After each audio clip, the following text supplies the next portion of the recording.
A few years ago, I found a small, tranquil lake not far from my home. It became my retreat, a place to unwind after the stress of everyday life. I would visit the lake whenever I could, just to breathe in the serenity it offered. The stillness of the water, the gentle rustling of leaves in the breeze. It felt like a world separate from everything that weighed me down. One sunny afternoon, I decided to take a break from the grind and spend some time there. I packed a light picnic, sandwiches, fruit, and a thermos of iced tea, and headed out. The walk from the small parking lot to the lake was just long enough to feel like I was stepping into another world. The path was shaded by tall trees, their leaves casting cool patterns on the ground, the occasional call of a bird punctuating the silence. When I reached the lake, it was just as peaceful as I remembered. The water was still, reflecting the cloudless sky like a perfect mirror. I set up my blanket near the shore, close enough to the water that I could dip my toes in if I wanted to, but far enough back to avoid the damp, earthy smell of the lake's edge. After finishing my lunch, I felt completely at ease. There was something about being out in nature, away from the noise and stress of life, that made everything seem lighter. I stretched out on the blanket, closing my eyes and letting the warmth of the sun soak into my skin. For a while, I just listened to the quiet, the gentle lapping of the water against the shore, the occasional distant bird call. It felt like time had slowed down. Eventually, I decided to go for a swim. The water looked so inviting, its surface shimmering in the afternoon light. I hadn't brought a swimsuit, but I figured no one was around. The lake was always empty whenever I came. It was one of the reasons I loved it so much. I stood at the water's edge for a moment, feeling the coolness of the lake breeze against my skin before I waded in. The water was refreshing, not too cold, but just cool enough to make me feel alive. As I walked further out, the bottom of the lake was soft beneath my feet, the water reaching up to my waist. Everything felt calm and serene. I tilted my head back, floating for a moment, looking up at the sky as I drifted. But then something strange happened. My foot brushed against something beneath the water. At first, I thought it was a rock or maybe a patch of seaweed. It wasn't unusual to feel things like that in the lake, and I didn't think much of it at first. But when I shifted my foot, I felt it again, this time more distinctly. It wasn't a rock. It was softer, and it had a shape, a structure. I froze for a moment, my heart quickening as I tried to figure out what I had stepped on. Slowly, cautiously, I pressed my foot down again, this time trying to feel the outline of whatever it was. That's when I realized it wasn't just a random object. I could feel the shape of a face beneath the water. My heart started pounding as I felt the contour of a nose, the indentation of an eye socket, even the hollow where the eye should have been. It was unmistakable. I yanked my foot away, stumbling back as quickly as I could. My breathing became erratic, my chest tightening with fear. I didn't want to believe what I had just felt, but the shape had been too clear, too real. There was no mistaking it. There had been a face beneath the surface of the water. I turned and swam as fast as I could back to shore, my heart racing, the sound of my own breathing loud in my ears. Every inch of my body screamed at me to get out of the water, to get as far away from whatever was beneath the surface as I could. As soon as I reached the shore, I scrambled onto the grass, pulling myself out of the lake, water dripping from my clothes as I stumbled to my feet. My legs felt weak beneath me, my heart still pounding in my chest. I turned to look back at the lake, expecting to see something. But the surface was still, calm, as if nothing had happened. The sun still glinted off the water, the trees still swayed gently in the breeze. Everything looked normal, but I knew it wasn't. I couldn't shake the feeling that I had touched something or someone. I grabbed my things as quickly as I could, stuffing everything back into my bag with shaking hands. I wanted to get away, to leave the lake behind and forget whatever I had felt beneath the water. As I made my way back to the car, I kept glancing over my shoulder, half expecting to see something or someone following me. But the path remained empty, the trees still, the lake fading into the background as I hurried away. That night, I couldn't stop thinking about it. Every time I closed my eyes, I felt the soft, unyielding shape of the face beneath my foot. My mind kept racing, my heart pounding even as I lay in the safety of my bed. What had I touched? What was down there, just below the surface of the lake? The next morning, I turned on the news while sipping my coffee, hoping to distract myself from the unsettling memory of the previous day. But instead, the local headlines only made things worse. They were reporting a discovery at the lake.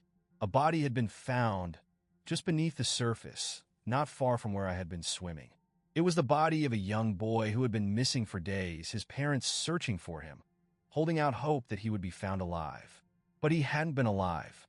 He had been there the whole time, just beneath the water, waiting to be found. The days that followed felt like a blur. I tried to return to my routine, go back to work, see friends, do the things I usually did, but it all felt wrong. No matter where I was or what I was doing, my mind kept drifting back to the lake. It was like an invisible thread was tying me to that place, pulling me back into the moment I touched the boy beneath the water.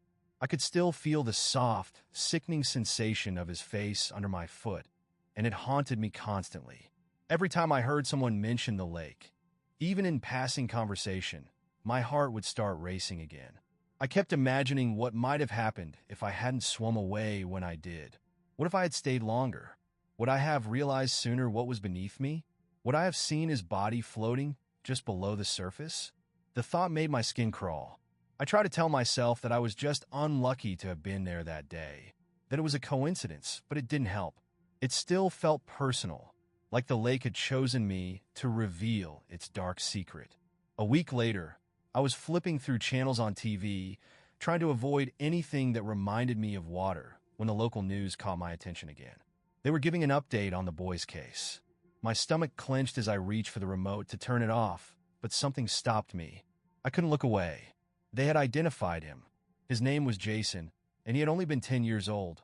He had gone missing during a family camping trip in the woods near the lake. His parents had searched for him for days, fearing he had wandered off and gotten lost, but it turned out he had been in the water the whole time. The police were investigating, but there were no clear signs of foul play. They weren't sure if he had drowned accidentally or if something else had happened. Hearing his name made it feel even more real, more horrible. Jason. He wasn't just a nameless face beneath the water. He was a child with a life, a family. I couldn't stop picturing him out there, playing with his family one moment, and then somehow ending up in the lake, alone and forgotten. My chest tightened, and I found it hard to breathe as the weight of the story sank in. What had gone so wrong for him that day? How had no one seen him fall into the water or heard him call for help? I didn't want to think about it anymore, but now that I knew his name, it was like the story had a new hold on me. It wasn't just about the lake anymore. It was about Jason. My mind kept playing out different scenarios, each one more awful than the last. I couldn't shake the feeling that I should have done something more, that somehow I was connected to what had happened to him. A few days later, I decided I needed to go back to the lake. As much as the thought of returning terrified me, I felt like I had to see it again. Maybe it would help me find some closure, help me make sense of everything. I told myself that if I could just go there one more time, I might be able to put the whole thing behind me. When I arrived, the area was quiet. The police tape was gone, and the lake looked just as calm and serene as it always had. It was hard to believe that something so terrible had happened here, in a place that had once felt like my sanctuary. I stood at the edge of the water, staring out at the still surface, trying to make sense of the strange mix of emotions swirling inside me. Part of me wanted to leave, to never come back, but another part felt like I needed to face it, to confront what had happened. I didn't swim this time. I couldn't bring myself to get in the water. Just the thought of feeling something beneath me again. Feeling him. Made my heart race with anxiety. Instead, I just stood there for a long time, listening to the wind rustling through the trees and the soft lapping of the water against the shore. It was eerie, how peaceful everything seemed now. A sense of unease began to creep over me, my pulse quickening for reasons I couldn't explain. It felt like I was being watched, even though I knew I was alone. I glanced around, my eyes scanning the line of trees that bordered the lake, but there was nothing there. Just the quiet stillness of the woods, untouched and indifferent. That's when I noticed something out on the water. It was subtle at first, just a slight ripple, but it caught my attention. The lake had been perfectly still up until that point, and now there was this tiny disturbance moving toward the center. I tried to convince myself it was nothing, just the wind or maybe a fish breaking the surface, but my gut told me something was off. My breath hitched, and I felt my heart rate spike as I stared, unblinking, at the ripple. It was growing larger, spreading out in a slow, deliberate circle. I took a step back from the shore, my pulse thundering in my ears. I couldn't explain why, but everything about the ripple filled me with a deep sense of dread, like something terrible was about to happen. The water stilled again, and for a moment, I felt foolish. It was just a ripple. It didn't mean anything. But as I turned to leave, I heard it, a faint splash, barely audible, but enough to make me freeze in place. My heart was pounding now, loud in my chest. I forced myself to look back at the lake, and there, just beneath the surface, I saw something. It was impossible to tell what it was, but it was there, lurking beneath the water, just out of reach. I stepped closer to the edge again, trying to get a better look, but before I could make out what it was, it vanished, disappearing back into the depths of the lake. I stood there, frozen, staring at the spot where the ripple had been. My pulse was thudding in my ears, my breath shallow and quick.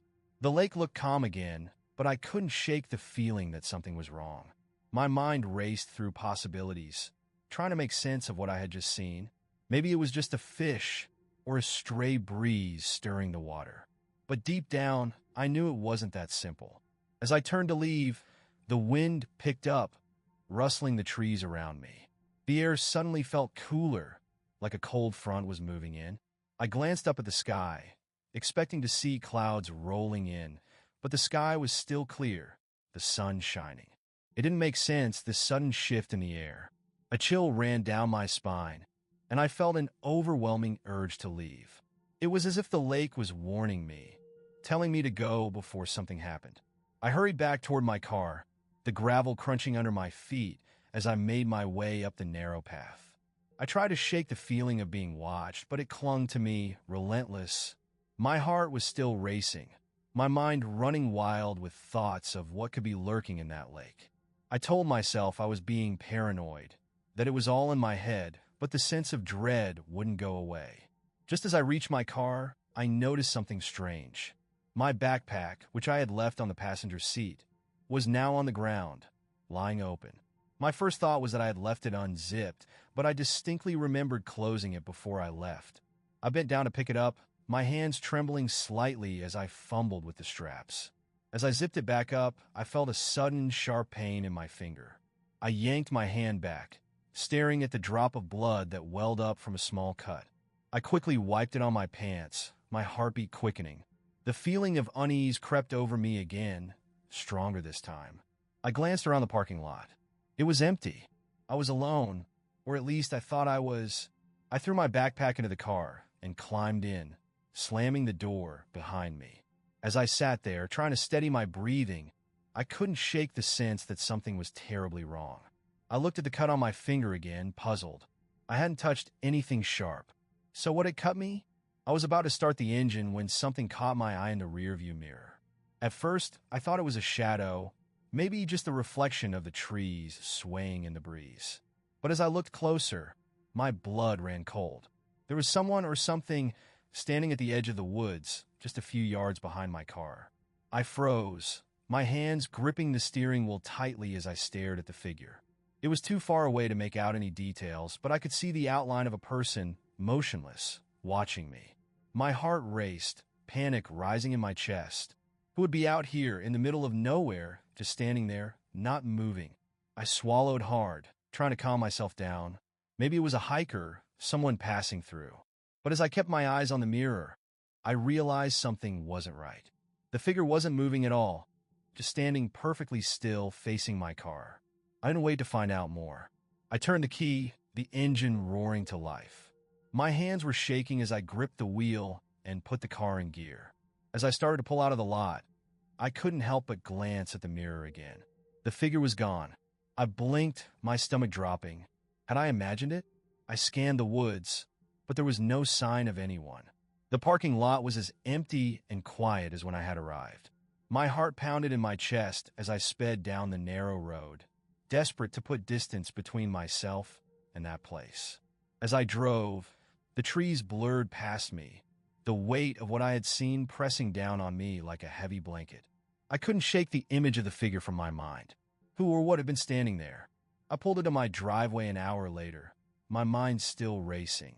I felt exhausted, both physically and mentally. The house felt strange when I entered, too quiet. I couldn't shake the feeling that I wasn't alone, that somehow the lake had followed me home. I threw my keys on the table and headed upstairs, desperate for a hot shower to clear my mind. As the water rushed over me, I tried to relax, to convince myself that I had imagined it all, that it was just my mind playing tricks on me. But deep down, I knew better.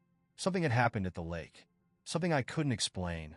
I stepped out of the shower, grabbed a towel, and wiped the steam from the mirror. As I did, I froze. There was something on my back, just below my left shoulder. I craned my neck to get a better look, squinting at the strange mark. It was faint, but unmistakable, a small, dark handprint. My breath caught in my throat, my heart thudding violently in my chest. The mark was fresh, the outline clear against my skin. I hadn't touched anything, hadn't been near anyone. Panic set in cold and fast. How'd it gotten there? I turned, inspecting my back in the mirror, but there was no denying it.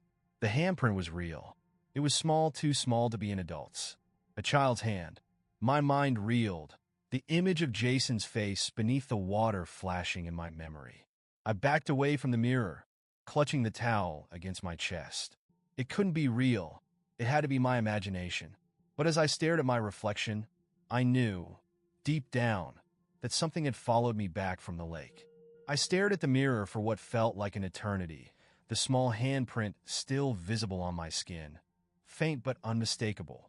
My chest tightened, my pulse racing with fear. I touched the spot on my back, as if expecting to feel something.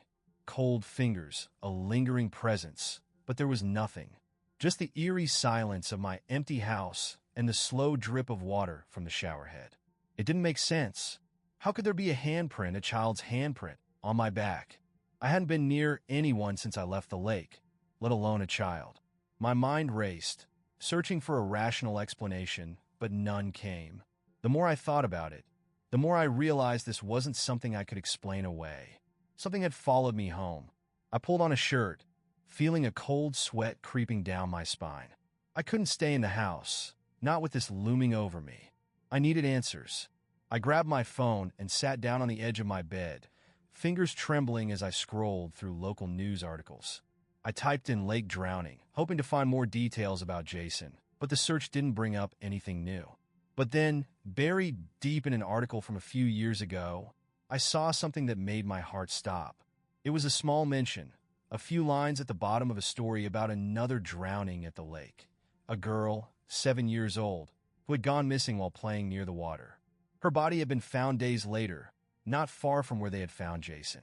2 children, both lost to the same lake, both disappearing in nearly the same way. My stomach churned as the realization sank in. It wasn't just a tragic coincidence. There was something wrong with that lake. Something dangerous. I sat back, staring at the screen, my thoughts swirling. My pulse quickened as I connected the dots. The strange ripple in the water, the figure standing in the woods, the handprint on my back. Everything was leading back to that lake. But what was it trying to tell me? What had happened to those children? I didn't want to go back there, but I knew I had to. There was no other way. I needed to find out what was really going on. The thought of returning terrified me. But at the same time, I couldn't just ignore it. Not now. The next morning, I packed a bag with the essentials. Water, a flashlight, and my phone. I told myself I would go back to the lake, just for a quick look to see if anything had changed. The dread gnawed at me as I drove, my hands tight on the steering wheel. The road stretched out before me, empty and quiet, the trees looming overhead like silent witnesses. When I arrived, the lake looked just as serene as ever, the water still and glassy under the early morning sun. But I knew better now. That calm was deceptive. Beneath the surface, something was waiting. I parked my car and hesitated for a moment, taking a deep breath before stepping out. The air felt colder than it should have for that time of year, and the silence was unnerving. I walked toward the shore, my heart pounding harder with each step. I half expected to see the figure again, standing at the edge of the woods, watching. But the shore was empty. As I reached the water's edge, I knelt down, staring into the depths. The surface was perfectly still, but I couldn't shake the feeling that something was lurking just below, hidden in the shadows. I pulled out my phone and snapped a few pictures, though I wasn't sure what I was hoping to capture. Maybe proof? Maybe something I could take to the police? My hands shook as I slipped the phone back into my pocket. It was just then that I noticed something, a small, worn object half buried in the mud near the shore. I crouched down, brushing the dirt away. It was an old, waterlogged shoe. My breath hitched as I picked it up. It was tiny, meant for a child. I stood up, heart pounding, as I stared at the shoe in my hand, a cold sweat forming on the back of my neck. It wasn't just any shoe. It looked like something that might have belonged to Jason. A surge of panic welled up inside me. I dropped the shoe and took a step back, suddenly feeling like I was in danger. I glanced around, half expecting to see something rise from the water, but everything remained still. Too still. I turned, ready to leave, but that's when I heard it, a faint voice. My heart raced as I strained to listen. It was soft, almost a whisper, but I couldn't make out the words. It sounded like a child. I froze, fear coursing through me. The voice seemed to be coming from the water. I turned back to face the lake, my body tense with dread. There was no one there. The water was still, as calm as ever.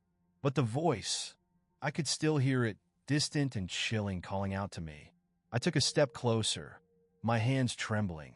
The voice grew louder, more insistent. It sounded like a child, but there was something wrong with it, something hollow and unnatural. My breath quickened, and my skin prickled with fear. I wanted to run, to get far away from the lake, but I couldn't move. The voice kept calling, pulling me in, and then, in an instant, the surface of the water rippled. My heart nearly stopped. Something was moving beneath the surface, something dark and shifting, just like before. But this time it was closer. Suddenly, a hand broke the surface of the water, small and pale, reaching out toward me. My pulse pounded in my ears as I stumbled backward, nearly falling. The hand was followed by an arm, and then a face, Jason's face. But it wasn't the boy I had seen in the news. His eyes were hollow, his skin pale and bloated. He stared at me, his mouth moving, whispering something I couldn't understand. Panic surged through me, my heart hammering in my chest. I turned and ran, sprinting up the path toward my car, the echo of his voice still ringing in my ears. As I reached my car and threw myself inside, I glanced back at the lake one last time. Jason was gone. The surface of the water was still again, as if nothing had happened. But I knew better now. The lake wasn't done with me, and neither was Jason. I sped away from the lake, my hands trembling on the wheel, my heart still pounding in my chest. The image of Jason's bloated face rising from the water was seared into my mind. I could still hear that haunting whisper, though I couldn't make out what he had been saying. My entire body felt cold, a chill that wouldn't go away no matter how high I turned up the heat in the car. I didn't stop driving until I reached my house. As soon as I pulled into the driveway, I slammed the car in a park and practically leapt out, desperate to put as much distance between me and that lake as possible. But even as I stood on the front steps of my home, a place that had always felt safe, I couldn't shake the feeling that something had followed me. I fumbled with my keys, my hands shaking, before I finally got the door open and rushed inside, locking it behind me. I leaned against the door, trying to catch my breath, but no matter how hard I tried, I couldn't calm down. My heart was still racing, my skin prickling with fear.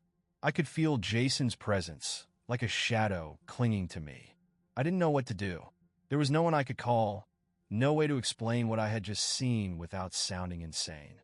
I paced the living room, running my hands through my hair, trying to make sense of everything. How could a dead boy rise from the lake? How could he be trying to talk to me? The handprint on my back flashed in my mind, and I suddenly felt the overwhelming urge to check it again. I rushed upstairs to the bathroom, yanking off my shirt and standing in front of the mirror. The handprint was still there, dark and unmistakable. But this time it was larger than before. A sickening dread filled my stomach. It wasn't just that the handprint had grown. Something about it felt wrong, like it had been pressed into my skin with purpose, like a message. I stared at it, my mind reeling. Was Jason trying to tell me something? Or worse, was he trying to pull me back? I backed away from the mirror, fear crawling up my spine. The air in the house felt heavier, colder. Every shadow seemed to stretch farther, and I couldn't shake the feeling that I was being watched. I left the bathroom, closing the door behind me, and collapsed onto the couch in the living room. I didn't turn on the lights. I didn't want to see what might be lurking in the dark. I sat there in the silence, my mind racing. I knew I couldn't ignore this. I had to find out why Jason was haunting me, why the lake wouldn't let me go. But what could I do? The police wouldn't believe me, and there was no one else I could turn to. The handprint on my back throbbed with a dull ache, a constant reminder that I wasn't alone. That night, sleep didn't come easily. Every time I closed my eyes, I saw Jason's face, his pale, lifeless eyes staring up at me from beneath the water. I could still hear his voice, whispering something just out of reach. It was as if he was calling to me, pulling me back to the lake. I tossed and turned, my heart pounding, my breathing shallow. When I finally did drift off, it wasn't in a peaceful sleep.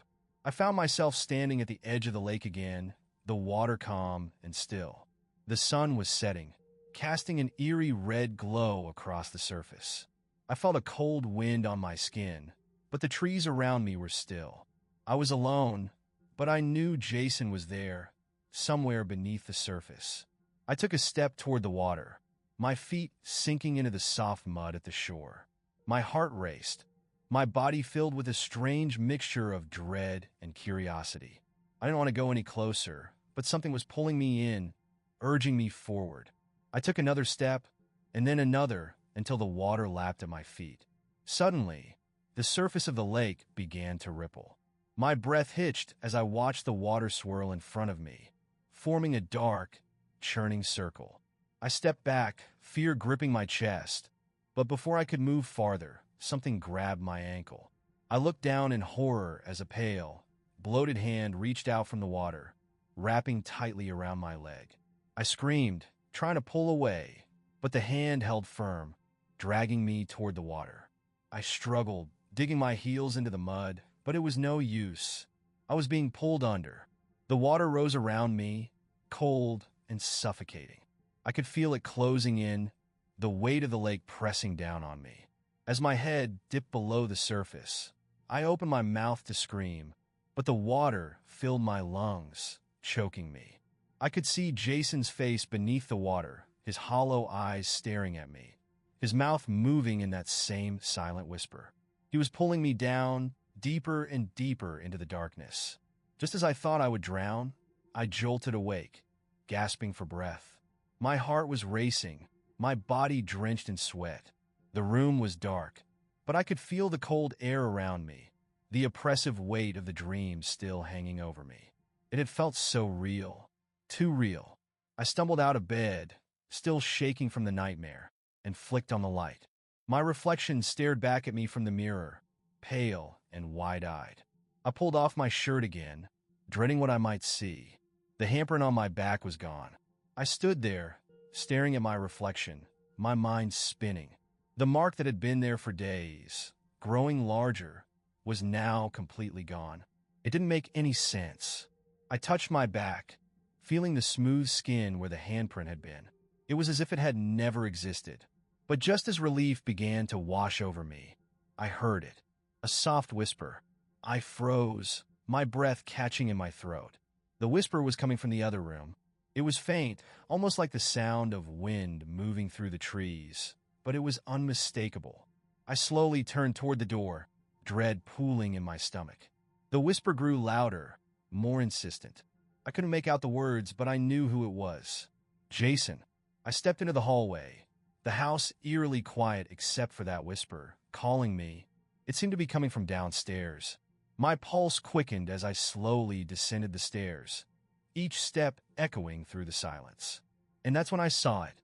The front door was wide open. My heart stopped when I saw the front door standing wide open, a chill sweeping through the house from the darkness outside. I had locked that door when I came home. I was sure of it. Panic surged through me, my pulse racing as the whispering grew louder, like it was coming from right outside.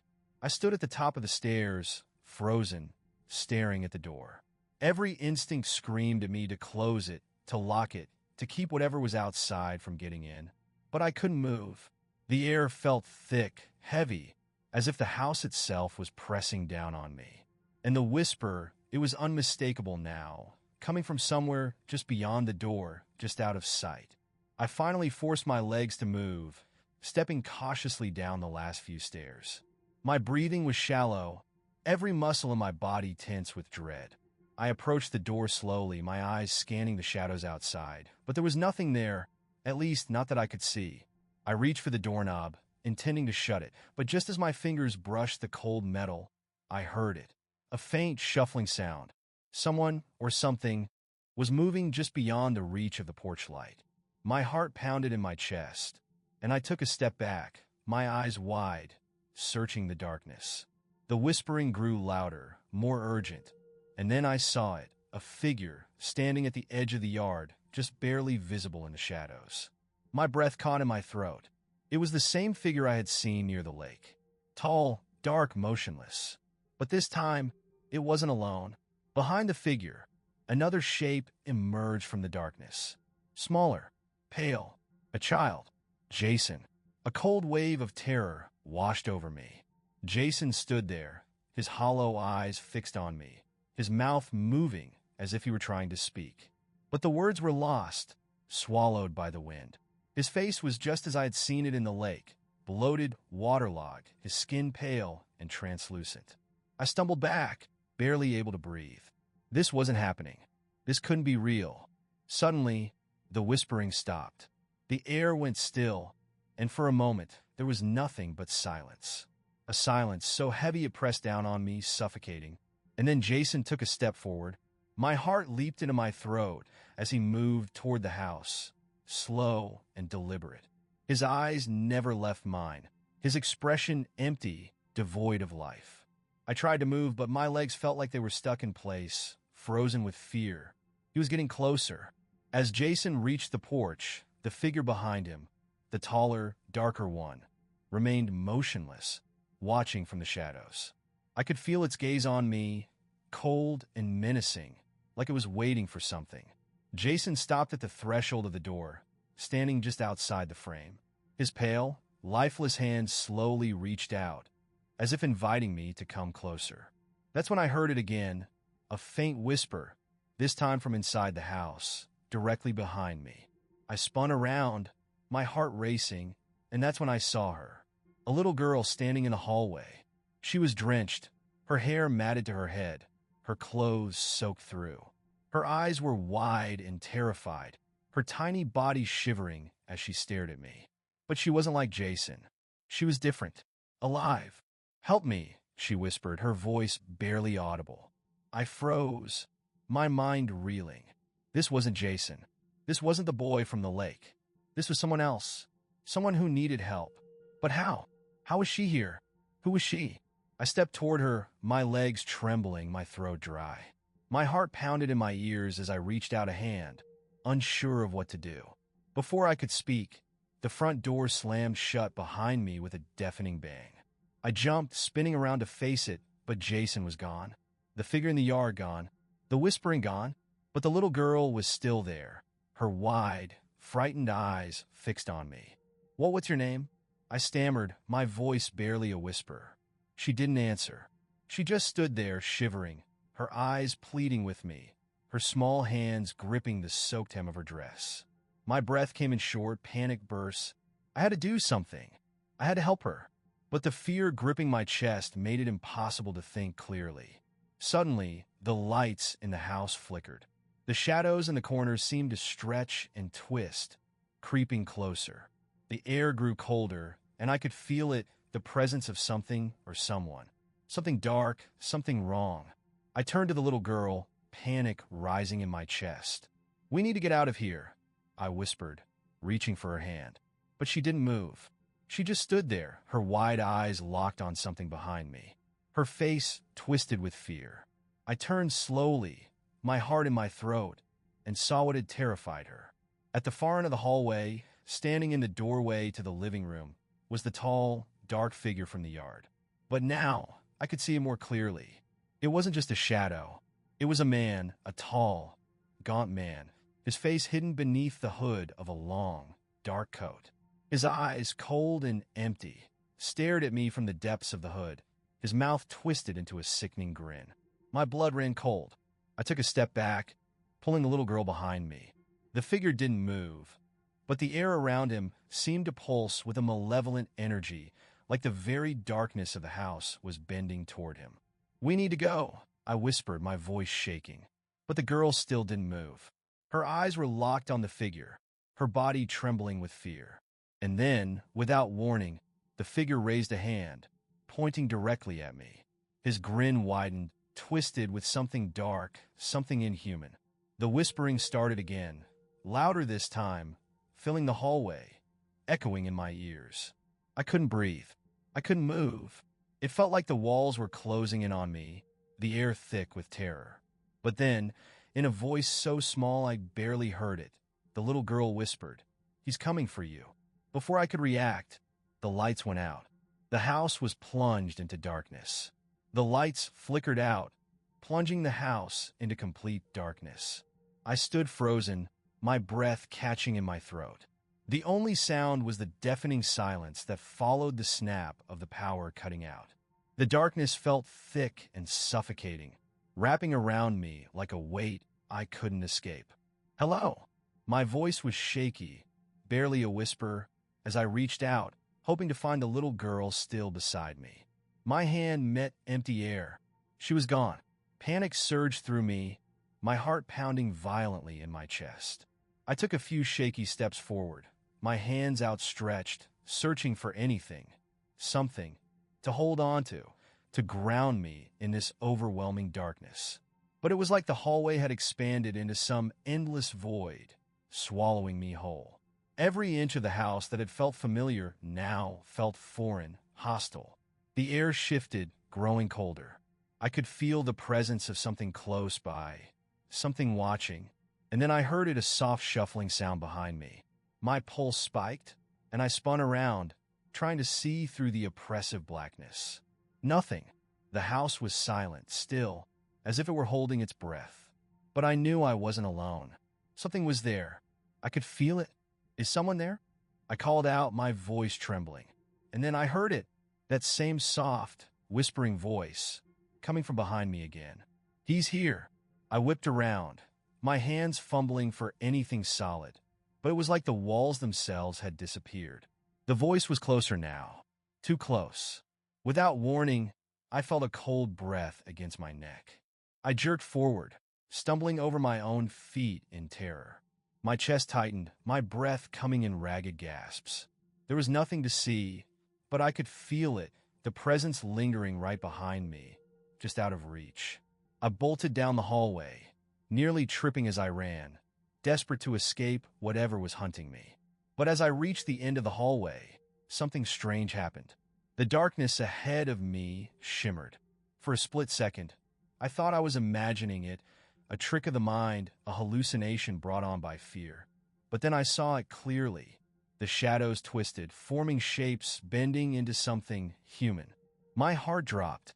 I stood frozen as the figure materialized in front of me, stepping out of the darkness like it had been part of it all along. It was Jason, but he didn't look the same as before. He was different.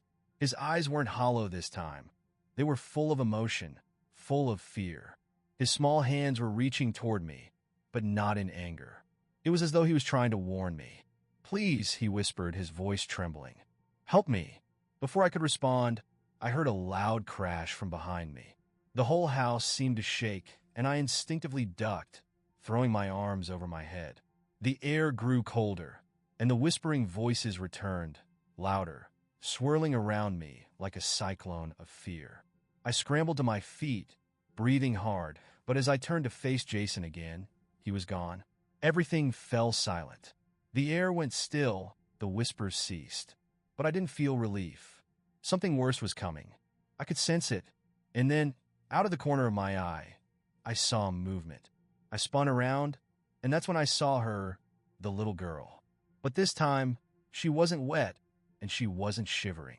She stood in the middle of the hallway, dry, her eyes calm and calculating, watching me. A sickening realization hit me. She had never been a victim. She had never needed my help.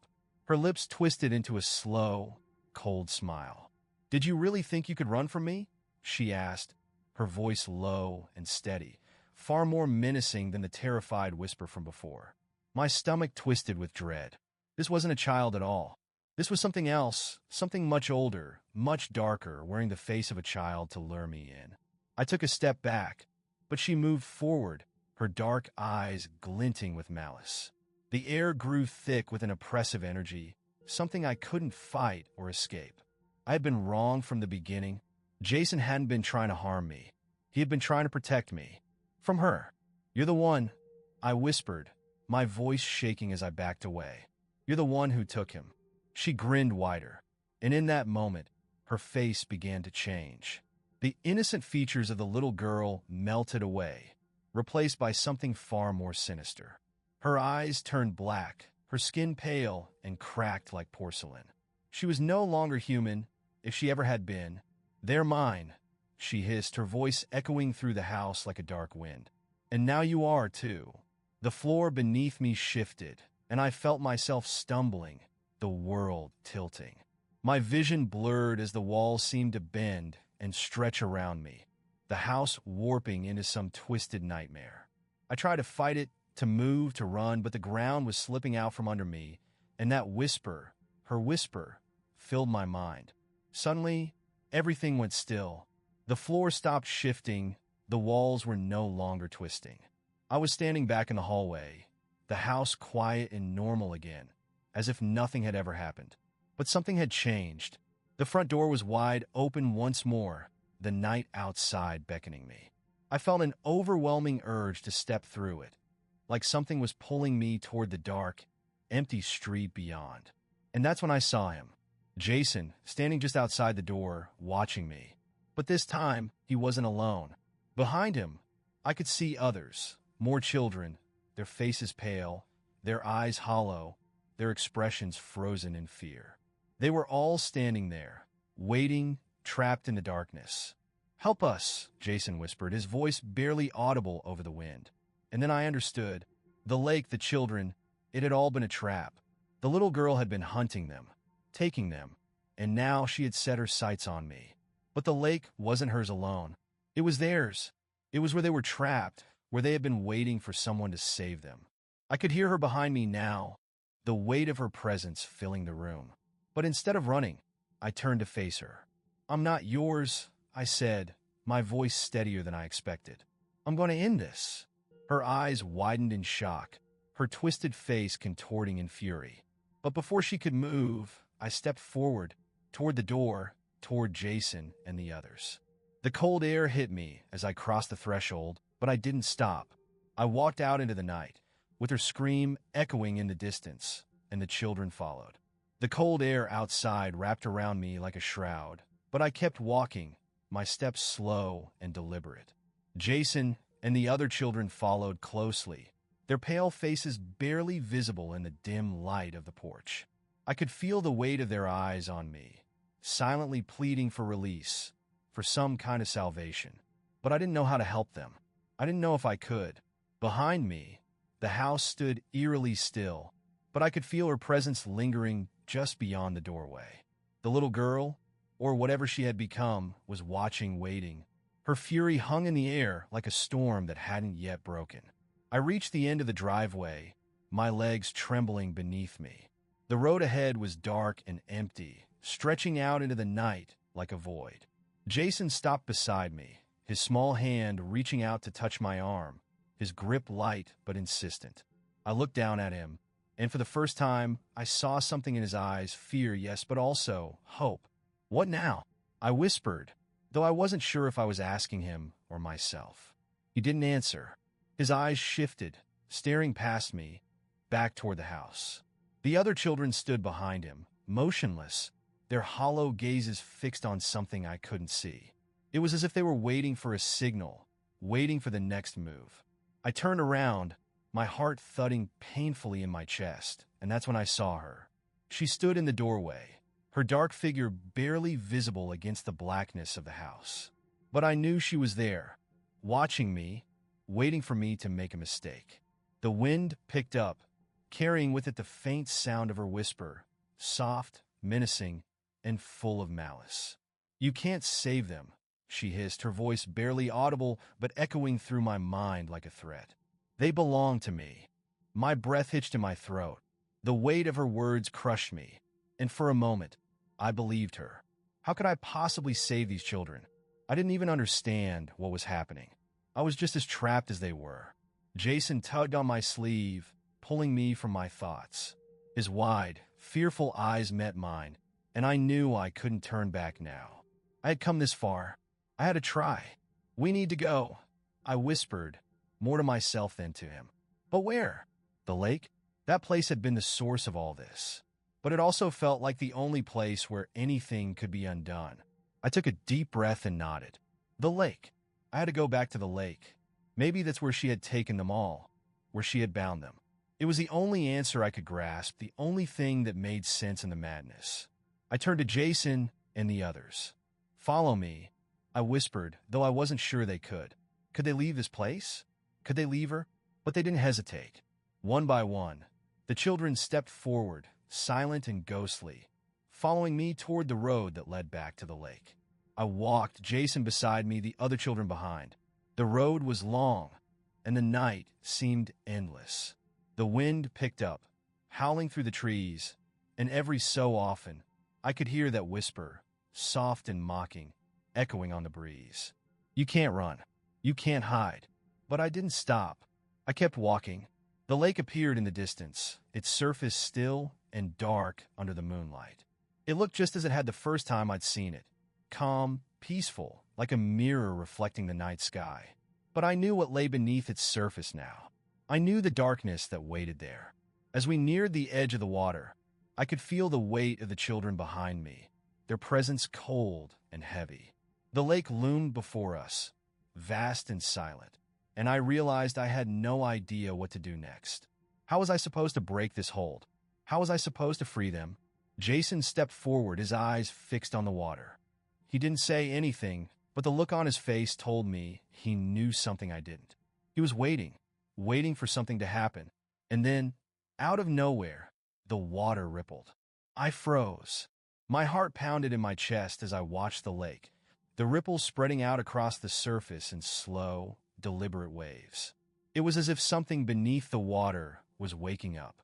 Something old, something powerful. The wind howled again, and I heard her voice, clearer this time, louder. "You think you can save them?" she spat, her words dripping with venom. "They're mine, and now, so are you." Suddenly, the ground beneath my feet shifted. I stumbled back, my arms flailing as the earth seemed to pull away from me, sinking into the water. Jason grabbed my arm, his grip tight, his eyes wide with fear. The water began to churn violently, waves crashing against the shore.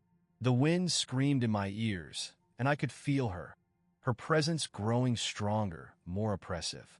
The darkness of the lake seemed to reach out, pulling everything toward it.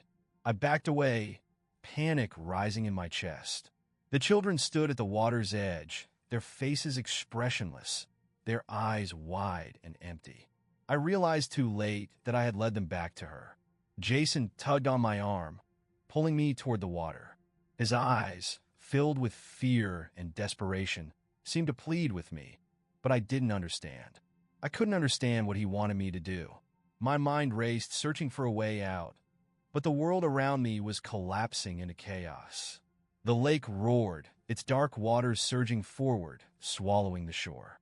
I felt a cold hand grip my ankle, another and then another. I looked down, horrified, as more pale hands emerged from the water, pulling me toward the depths. I screamed, fighting to stay upright, but it was no use. The water was pulling me in, dragging me down into the darkness. Jason's voice echoed in my ears, "Help us." And then everything went black. When I woke, I was lying on the shore. The lake was still again, silent, as if nothing had happened. The children were gone. The air was cold, the night still. I sat up, my head spinning, my body aching. Had it all been a dream? Had I imagined everything? The girl, the children, the lake? But as I looked down at my hands, I saw something that made my blood run cold. A single small handprint pressed into the skin of my wrist. Hey there! Don't forget to like the video and subscribe. Thank all of you.